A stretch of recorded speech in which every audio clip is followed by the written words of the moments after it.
Pandispositionalism. Okay, Sam, over to you. Thanks so much, David, and thanks, Amanda, again for the invite. I really appreciate it. Yeah, obviously, if you can't hear me for whatever reason, do interrupt on that in that case, so that I can sort my internet out if necessary. Great. Okay, so let's just give a bit of an introduction to the topic. So some philosophers think that there are such things as properties that are irreducibly modal, and these things are often called powers. That should be familiar to some of you at least. And then powers theorists like to use these powers to account for other phenomena of philosophical interest, particularly laws of nature and modality, right? But perhaps other things as well. So then the question arises, which properties are powers, or how far does the powers metaphysic extend, right? Is it the case that all properties are powers, or only some properties powers, or only the fundamental properties powers?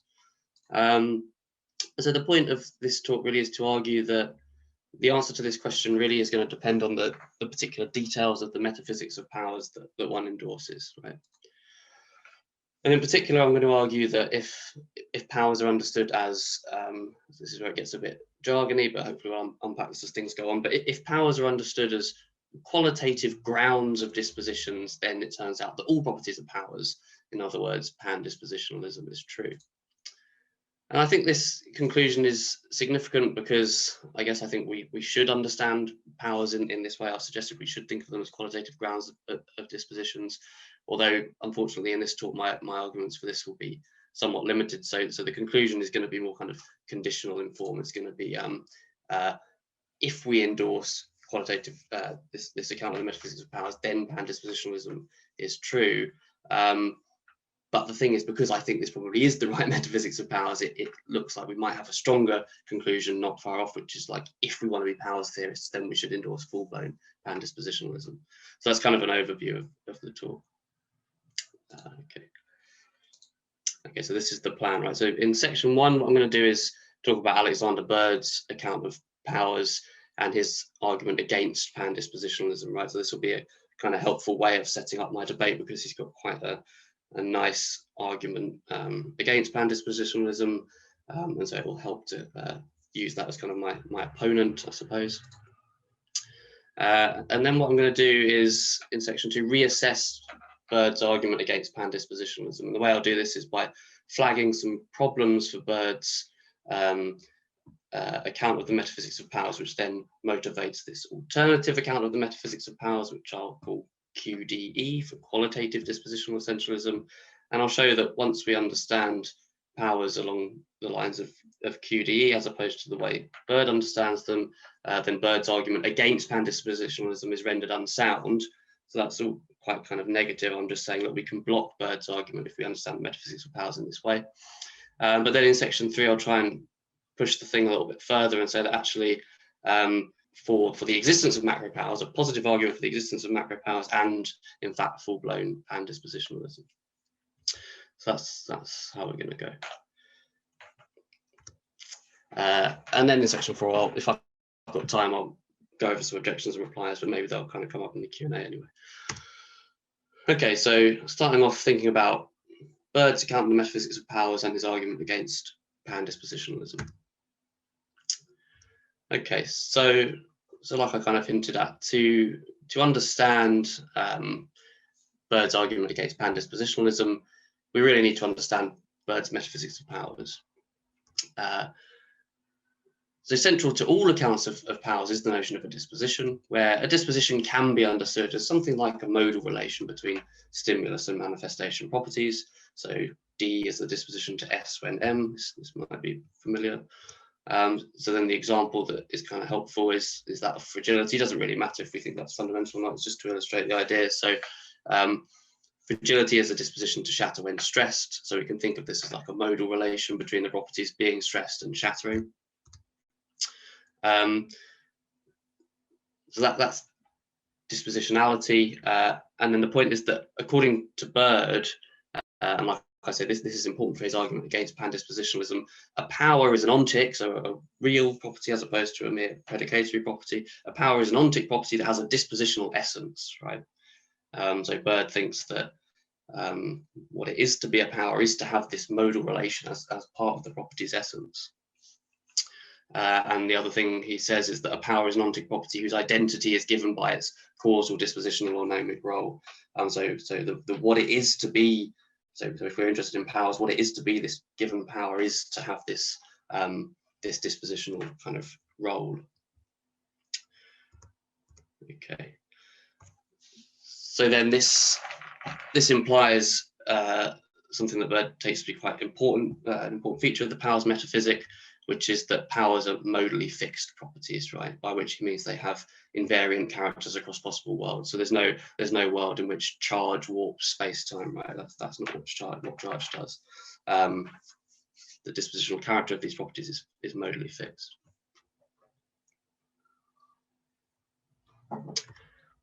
Okay, so Bird's got some arguments for powers which might be kind of familiar to some of you. One focuses on laws of nature, so he thinks that the dispositional nature of powers explains why there are irregularities in the pattern of property instantiation throughout space-time, and so this explains the laws of nature. And because powers are modally fixed, this accounts for the necessity of the laws, right? So because you can't change the dispositions that powers are associated with, it turns out that laws are necessary, kind of conditional upon the instantiation of the relevant powers. And he thinks that this is better than Humeanism, so the Lewisian view of laws is just descriptions of contingent regularities. And he thinks it's better than the Armstrongian gnomic necessitation view of laws as like external governing relations. He's also open in more recent work to the idea that powers might be able to explain modality. So it looks like dispositions are associated with possibility, right?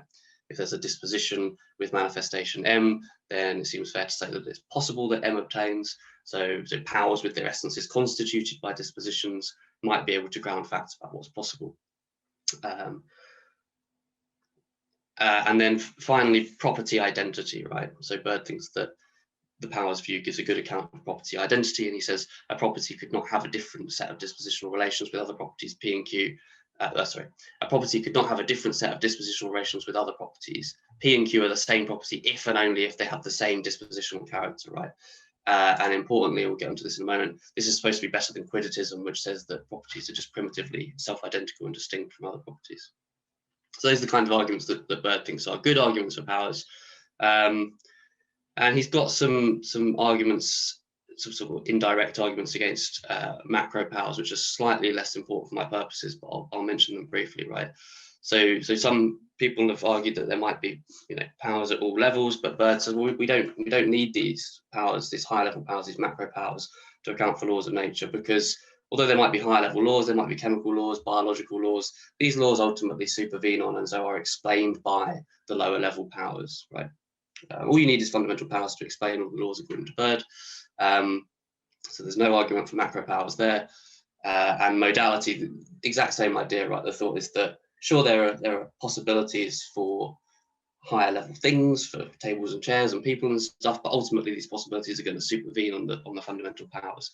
So the consideration of laws of modality doesn't motivate macro powers. And by macro powers, I'm just going to mean non-fundamental powers. That's kind of how Bird uses the term, so I'll follow him in that respect. So this is just sort of undermining the motivation for positing macro powers, but it's not a direct argument against pandispositionalism. So having put these points out there, sort of maybe don't worry about them too much for the purposes of my argument. What's more important to my argument is Bird's direct argument against pandispositionalism, which turns on this point about property identity. So Bird argues that while there are only two options concerning the identity of fundamental properties, quidditism or the powers theory, this same dichotomy just doesn't hold for the macro powers, right? And this is because the identity of macro powers can be given in terms of composition or structure. And so Bird says, we've got the quote here, if one property is compounded out of other properties, then the identity of the property may be given by the nature of that composition.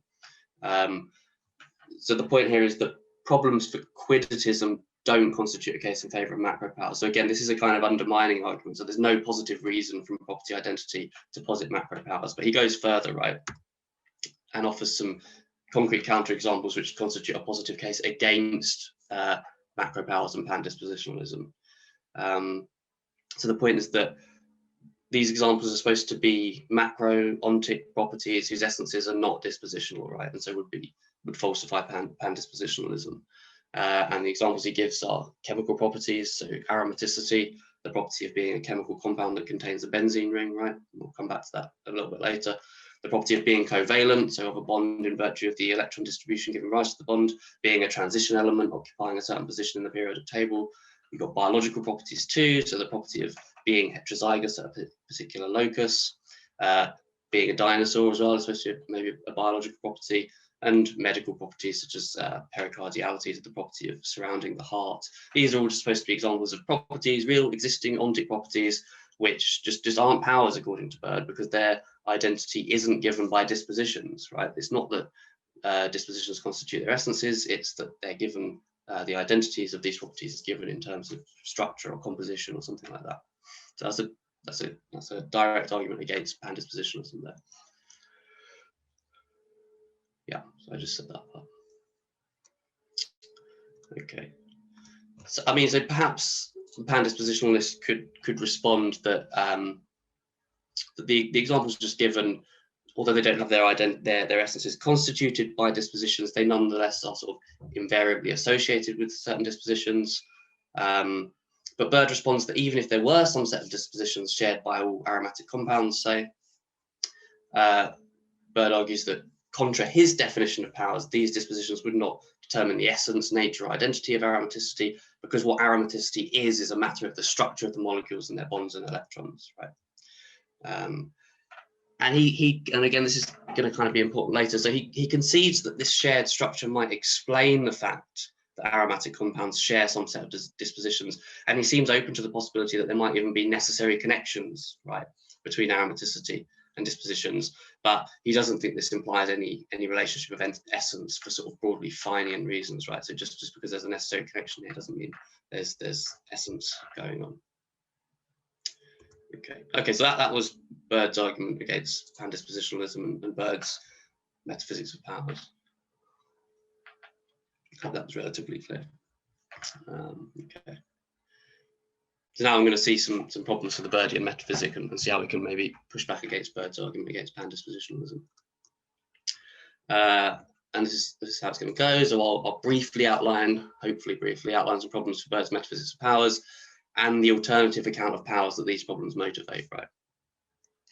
And then I'll show how this alternative account of the metaphysics of powers, namely QDE, blocks Bird's argument against pandispositionalism. In the next section, I'll show how we can extend these thoughts to argue that pandispositionalism is in fact true. Okay, so two broad kind of problems for Bird's account of powers, which again have been kind of going around the literature for some time now, so they might be familiar to some of you. So one type of problem is this explanatory objection. So it looks like Birdian powers are not really able to explain laws of nature and stuff like that. And the other thought is that actually maybe Bird's metaphysics of powers is just incoherent. So the explanatory objection goes like this. So we've got a question, right? How are we to understand the claim that powers explain patterns in the distribution of property and statistics throughout the world? So how are we to understand the claim that powers explain laws of nature? And there's nothing more to Birdian powers than the modal relations in which they stand to other properties, right? The dispositions, which we've said can be understood as modal relations, constitute and exhaustively constitute the essences of properties. So these are what must do the work of explaining property distributions. In other words, these modal relations must play a governing role, right? But then the problem is there are well-documented problems for this notion of governing relations, right? So in a nutshell, it's difficult to say how governing relations are supposed to do their governing work. How do they kind of make it the case that the distribution of properties is what it is? This is kind of what Lewis's mighty biceps objection and Van Fraasen's inference problem were about, I take it. But more recently, Bird has argued that Armstrong's, Armstrong, perhaps the most famous, Armstrong-Dretske, Tooley's most famous governing account of laws. Bird has argued that this type of account of laws is subject to a damaging regress, but Barker and Smart have then shown that this same regress is applicable to Bird's own view, because it looks like there's nothing more to the essence of Bird's powers than governing modal relations. So really the point here is that Birdian dispositional essentialism arguably collapses into the gnomic necessitation view of Armstrong, and others, and so it's sort of subject to the problems for that view. The incoherence objection, in a nutshell, Birdian powers are supposed to metaphysically explain something on which they essentially depend, right?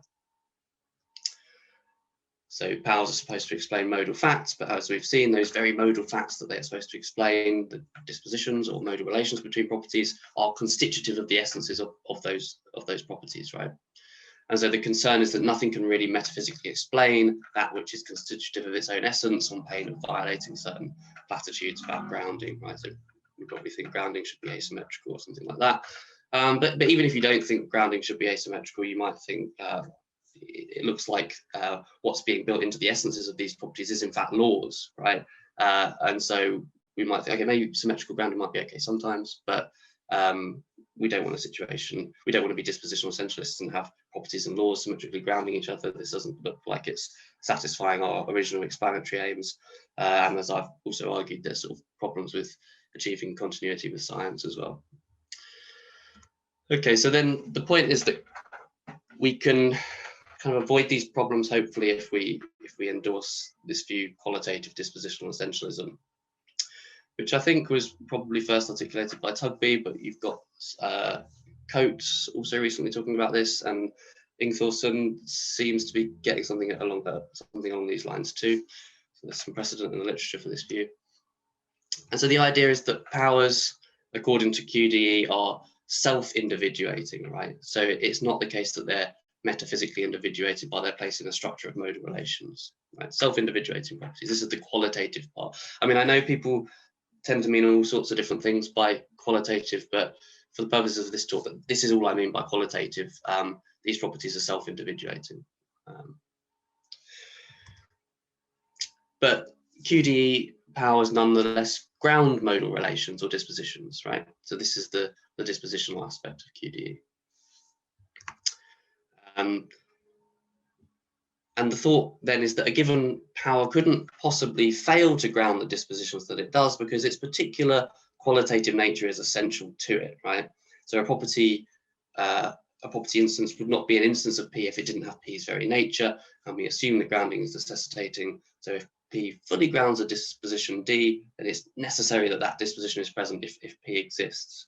And so the thought here is that qualities are something like thick quiddities. So there is kind of this is another term that's been used in the literature. There's perhaps something slightly more than just identity and distinctness from other properties, but we can't quite say exactly what it is. And that's what's doing the work of grounding these dispositions. And the point then is just that QDE respects modal fixity, right? And I think I agree with Bird that this is a pretty important feature of the powers metaphysic. There's a point in brackets there, which I won't go into. And I think there's still an important sense in which dispositions and hence laws of nature flow from the essences of properties on this view, right? So the essential natures of properties ground dispositions, which in turn ground patterns of property instantiation and hence ground the laws. So, I mean, you might think this view isn't dispositional essentialist, but perhaps it could fairly be called that. Again, maybe we'll talk more about that later.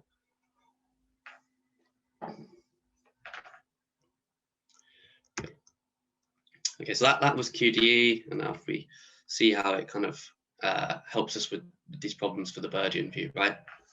So QDE makes available qualitative, that's to say non-modal, non-relational, non-trivial differences between properties, and then these differences can account for the differences in behaviours conferred by different properties. And the point then is just that QDE can avoid appealing to governing modal relations between properties in order to account for property distributions. And so QDE doesn't seem to kind of collapse into an Armstrongian governing relations view of laws, right? And so it's not subject to the sorts of problems associated with that kind of view. And the incoherence objection, so since according to QDE, the essences of powers are not constituted by modal relations, right? So that's again, like I said, that's the qualitative part of the view. There's no threat of incoherence or objectionable symmetrical grounding. QDE breaks the problematic symmetry associated with Birdian dispositional essentialism because powers asymmetrically ground dispositions and thereby hopefully do allow for the kind of reductive explanation of laws and modality that motivated the powers theorists in the first place. Having said all this and actually spent quite a lot of time on it, for the purposes of this talk, I'm not primarily concerned with defending QDE. My main point is going to be to say, if QDE is true, then Pandispositionalism is true. But maybe we can talk about whether or not QDE is true in the Q&A. Okay. Do stop me if I'm unclear on anything. Right, so the point then is that QDE renders Bird's argument against Pandispositionalism unsound. So Bird's argument goes like this, right? Premise 1 says, if Pandispositionalism is true, then all properties are powers, right? That's just kind of what we mean by Pandispositionalism. And premise 2, if a property's essence can be specified qualitatively, so in terms of structure or composition or otherwise independently of any modal relations, then that property is not a power according to Bird. So then we can take the example of aromaticity, which is a property of chemical compounds, which we'll go into a bit more in a moment. So aromaticity is a property whose essence can be specified qualitatively. One example among many. Aromaticity isn't a power, right? So Pandispositionalism is false. That's kind of how I take Bird's argument to go, the argument that we looked at earlier on. And then quite simply, premise 2 is false given the QDE conception of powers, right? So powers according to QDE have qualitative essences. And so this argument just doesn't go through because premise 2 is false. So that's kind of the negative part. But now let's move on to trying to say something a little bit more positive about why we might actually believe in macro powers and Pandispositionalism. Okay, let's give a quick overview of this section. So basically, the idea is that given this QDE view of powers, there are reasons to believe in macro powers, and I'll illustrate this with the example of aromaticity. Aromaticity is the property of being a chemical compound that contains a benzene ring, and then I'll argue that these considerations can be extended in defense of full-blown Pandispositionalism. Okay, so the case of aromaticity, and again, just to so nothing's a surprise here, right? This is what I'm going to say, and then I'll say it. From the plausible assumption that aromaticity explains at least one disposition, and given general anti-Humean sympathies, it follows that aromaticity grounds that disposition, and hence that aromaticity is a power, given the QDE conception of powers. Right? So that's the argument in a sentence. Let's look at it in a bit more detail. Okay, so explanations are generally thought to receive support from somewhere. Typically, this is from causal relations, but non-causal explanation is more mainstream these days. So, for example, the breaking of the window is explained by my throwing the stone, and this explanation is supported by the causal relation between stone throwing and window breaking. Hopefully, that's not too controversial yet.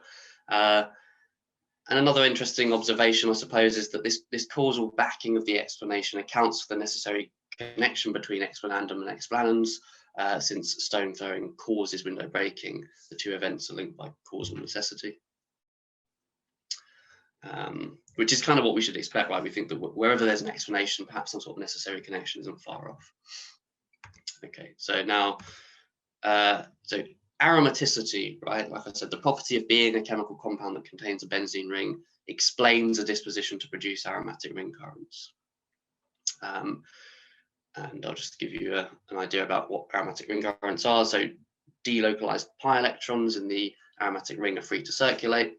So then an electric current can be induced if a magnetic field is directed perpendicular to the plane of the aromatic system.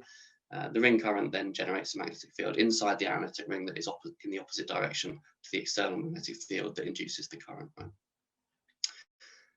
But the point here is, so I've just lifted this diagram from Wikipedia to give myself some credibility with the scientists. But no, the point is just that aromaticity explains a disposition to produce aromatic ring currents. Right? So now we've got a question. Like I said, explanations receive support from somewhere. So the question is, what supports this explanation? What supports the explanation of a disposition to produce aromatic ring currents in terms of aromaticity? And I suggest that causation doesn't really fit the bill here. aromaticity and the disposition to produce aromatic ring currents vary synchronically with each other. The instant aromaticity is present, so is the disposition to produce these aromatic ring currents, but we might think that causal relations are generally thought to be diachronic, right? So aromaticity doesn't cause a disposition to produce aromatic ring currents.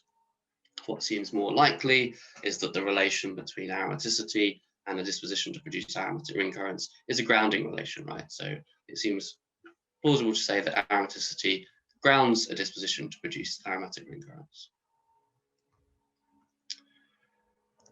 Okay, so all that is to say, so given that aromaticity explains a disposition to produce aromatic ring currents, there seem to be good reasons to believe that aromaticity grounds this disposition. But now, in conjunction with the QDE conception of powers, it follows that aromaticity is a power, right? So according to QDE, powers just are properties that ground dispositions. And again, the fact that aromaticity grounds a disposition to produce aromatic ring currents accounts for the metaphysically necessary connection between power and disposition, and hence for the modal fixity of aromaticity. So there's the kind of argument for the idea that aromaticity is a power if we assume QDE, right?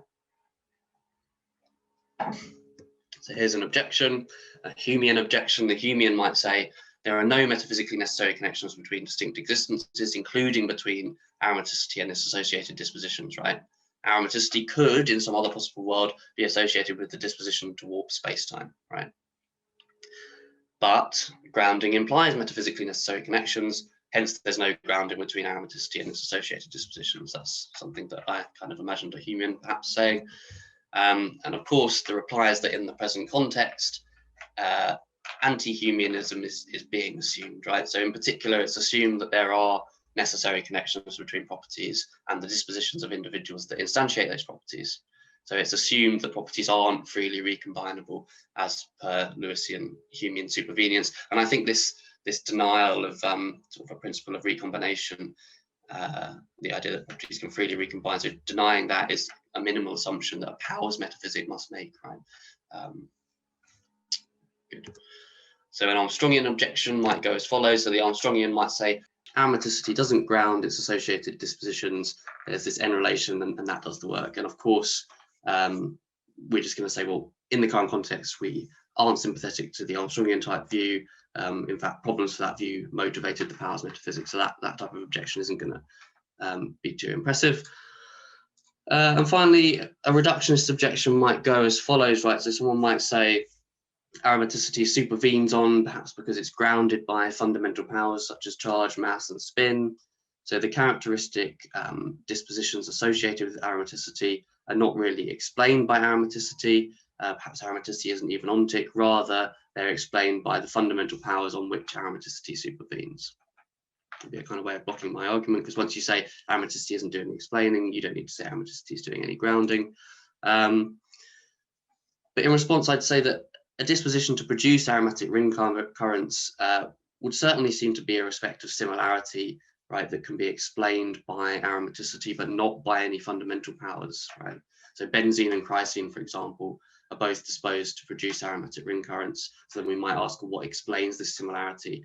And the obvious answer seems to be that both benzene and chrysene are aromatic. So aromaticity is playing this explanatory role of an ontic property. It'd be strange to deny that, I think.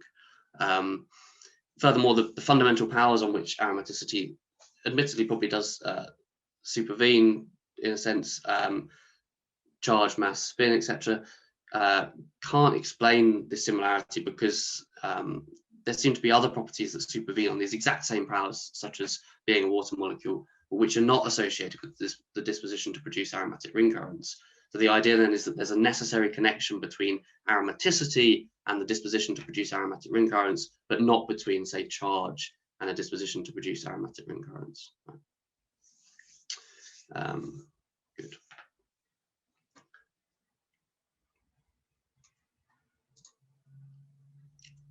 So it looks like aromaticity is ontic and explanatory. Right? Okay, so that's kind of motivating the idea that aromaticity is in fact a macro power, sort of contra bird And so now let's see how we can extend this into an argument for full-blown pandispositionalism. So what I've done is I've argued that wherever there's an explanation of a disposition in terms of a property, there's good reason to believe that the property is indeed a power, right? Assuming that is QDE, and also assuming a kind of sympathy to anti-Humean, anti-Armstrongian powers metaphysic in the first place. Right. Okay, so the first premise of my argument for pandispositionalism is this. Quite simply, for all x, where x is going to be a property, so for all x, if x is an ontic property as opposed to predicatory or otherwise not kind of ontic in the world, for all x, if x is an ontic property, then x explains some dispositions of its bearers, right? And so why would we think this? Well, plausibly for a property to be ontic, it must be the case that it explains at least one disposition, right? The thought is that if a property didn't explain any dispositions whatsoever, then it couldn't really claim to be ontic. And actually, if we were cast our minds back to the beginning, Bird himself seems to endorse an idea something along these lines, right? So he seems to want to say that things like aromaticity and pericardiality really are ontic just because they explain dispositions, but that's not to, but then he will say, of course, that's not to say that they're powers, because dispositions don't constitute their essences. But the point is, he seems to be sympathetic to this kind of idea. And it's also echoed in Schaffer's scientific conception of properties, and Kim has some stuff that sort of adds plausibility to this thought as well. So that's premise one. Oh yeah, also perhaps chimes with the spirit of something like Armstrong's Eleatic principle, right? So if you think that contributing to the causal order of the world is the mark of the real, then again, this might seem kind of plausible. Okay. So premise two. So premise two says that for all x, if x explains some disposition, then x grounds those dispositions. And as we saw before, what supports the explanatory relation between property and disposition is plausibly grounding, right? Or so the powers theorist ought to say, because causation doesn't really seem right, because as soon as you've got property, you've got the disposition, right? So property and disposition seem to vary synchronically. And again, as we saw, that you might be able to object to this kind of idea on Humean or Armstrongian lines, but to do so would be to reject a kind of sympathy to powers, which is being assumed in the present debate. That's premise two. For all x, if x explains dispositions, x grounds those dispositions. And premise three, for all x, if x grounds some dispositions, then x is a power, and this is just a statement of QDE, right? So now you might be beginning to see how this is going to come together. The argument in full goes like this. For all x, if x is an ontic property, then x explains some dispositions of its bearers. Premise two, for all x, if x explains some dispositions of its bearers, then x grounds those dispositions. And then if x grounds some dispositions, then x is a power. So then putting these together, the conclusion is for all x, if x is an ontic property, then x is a power. In other words, pandispositionalism is true, right? So that's the argument. What sort of time were you hoping I'd finish, David? Should I go and do some objections and replies? Yeah, you've still got time. I'll take 10 more minutes if you want. Yeah, sure. Okay, great. Okay, so that's kind of the idea. Now let's look at some ways we might raise problems for this. So you might think there's a worry about Humean or gerrymandered Humean and Armstrongian properties, right? So the thought here is that gerrymandered Armstrongian and Humean properties ground dispositions.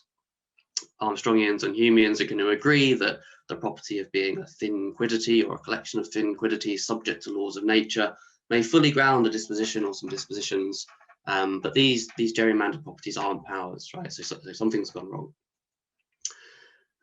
So the kind of quick response to this is to say, this is an objection to QDE, right? This isn't really an objection to my argument. So my primary argument is to say, if QDE is true, then pandispositionalism is true. This objection says QDE is false, so that would just falsify the antecedent of the conditional, and so would kind of leave the conditional itself would be true still, right? And so it would technically leave my argument unaffected, but maybe we can say a little bit more, because what I've said would certainly look pretty vacuous if QDE just turned out to be completely false. And I think the thing to say here is that, again, I've sort of been making this move a fair bit, but I think it's fair to say that a background assumption of the present debate is that Humeanism and Armstrongian are both in fact false, right? And so what that means is it's being assumed that there really are no non-powerful gerrymandered Armstrongian or Humean properties that ground dispositions, and so there aren't really any counterexamples to QDE. So in other words, if either Armstrongianism or Humeanism were in fact true, the powers view would be false kind of independently of any problems with QDE in particular. So this objection isn't really of concern to the advocate of QDE, who is antecedently sympathetic to a powers metaphysic, right? Of course, there'll still be gerrymandered properties given QDE, and it might even look like these things could be seen to ground dispositions, but the point is that they will ultimately be eliminable in favor of more explanatorily basic properties, right?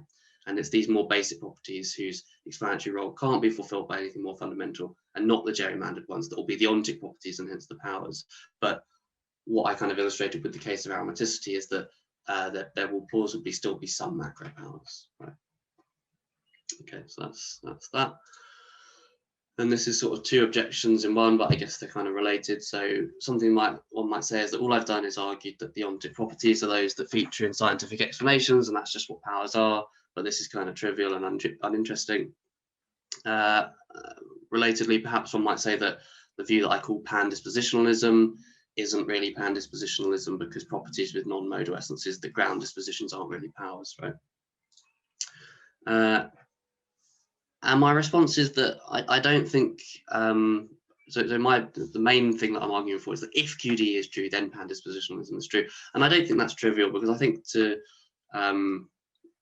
to kind of, for the argument to go through, we have to make some substantive assumptions that only an anti-Humean, anti-Armstrongian with a penchant for powers would really accept, right? So really what's happening, the interesting kind of non-trivial point of this conclusion is that we're drawing out some implications of one particular version of the powers metaphysic, namely QDE, right?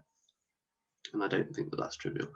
And the second part of the objection is an objection to calling QDE a powers view, which again, I think a bit like before, I could just say that kind of misses the point of my argument, which is primarily to establish that if QDE is the true account of powers, then Pandispositionalism is true. But I think we can say a little bit more. I think it probably is fair to call QDE a powers view because, you know, I don't think it's Humean, I don't think it's Armstrongian, and it locates modality and properties. So why not call it powers view? And then finally, I guess I can't go into too much detail on this. I'm not even sure how much of a problem it is, but it popped into my head, so I thought it might pop into other people's heads, so I'll mention it. Which is this kind of idea about the scientific conception of ontic properties, which I didn't talk about in detail, but it was sort of perhaps hinted at and in the background. So premise one of my argument says, for all x, if x is an ontic property, then x explains some dispositions. And perhaps what I was doing, certainly what I had in mind, is something, or perhaps it seems like I had something like the scientific conception of ontic properties, according to which ontic properties are just those properties that feature or could feature in scientific explanations. In support of this premise, but Vetter has recently argued that the scientific conception of ontic properties is flawed because it either makes what counts as an ontic property modally and temporally variable, or it admits far too many properties. So the idea here is that if I'm invoking the scientific conception of ontic properties in support of my premise one, maybe I'm in big trouble because there's a problem with the scientific conception of ontic properties. I think Vetter's right, but I don't think that it's a problem for me, and that's because all I'm really doing is invoking something like the following conditional, right? I want to say something like, if a property is ontic, then it could feature in a scientific explanation, where I take possibly featuring in a scientific explanation to imply actually explaining dispositions, but I make no appeal to the conditional in the other direction, right? So I don't say anything about if X could feature in a scientific explanation, then it's ontic, and that's the conditional that Vetter's arguments cast doubt on. Apologies if that's all a bit obscure, because I can't go into the details of Vetter, but perhaps some of you have read that. I'm sure there are many more objections that you'll have, but I thought I'd flag those there for now. So just to conclude, I think that if QDE is true, then Pandispositionalism is true, right? That's my main conclusion. I think this is interesting enough But if QDE turns out to be the only viable account of powers, as some think is indeed the case, then the conclusion becomes even stronger, right? Because it becomes, if the powers metaphysic is true, then Pandispositionalism is true. And of course, the powers metaphysic is increasingly popular these days, so we're not that far off having a case for the straightforward conclusion that Pandispositionalism is true simpliciter, right? I'll leave it there. Thanks so much for listening.